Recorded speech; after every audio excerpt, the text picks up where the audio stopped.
ब्रेकनंतर आपल्या सगळ्यांचं पुन्हा एकदा स्वागत। एक अत्यंत महत्त्वाची अपडेट।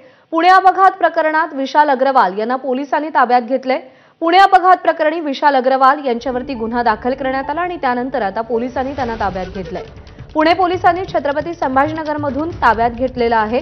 मंदार गोंजारी आपल्याला या सगळ्या संदर्भात अधिक अपडेट देतील। मंदार, विशाल अग्रवाल यांचा शोध कसा लागला, हे सर्च ऑपरेशन कसं झालं?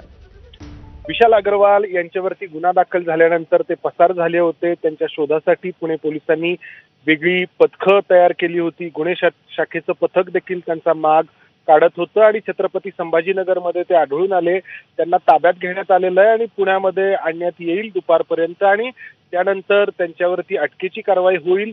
न्यायालयासमोर त्यांना हजर केलं जाईल आणि न्यायालय काय निर्णय देतं हे पाहावं लागेल, कारण त्यांचा मुलगा अल्पवयीन आहे हे पाहून न्यायालयाने त्याला तात्काळ जामीन दिला होता। मात्र विशाल अग्रवाल यांच्यावरती गुन्हे ज्या दाखल करण्यात आलेले आहेत ते गंभीर आहेत। आपला मुलगा अल्पवयीन आहे हे ठाऊक असून देखील त्याला कार चालवायला देणं, त्याचबरोबर आपला अल्पवयीन मुलगा दारू पितो हे माहीत असूनही त्याला पार्टी करायला परवानगी देणं, या दोन कारणांसाठी त्यांच्यावरती गुन्हे दाखल करण्यात आलेले आहेत आणि या गुन्ह्यांच्या कलमाखाली किंवा या गुन्ह्यांसाठी त्यांना पुणे पोलिसांनी अटक केली आहे।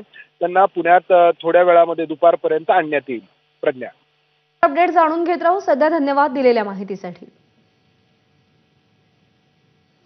आणि पुढची बातमी पाहूया। शरद पवारांनी आपल्याला अनेकदा डावलले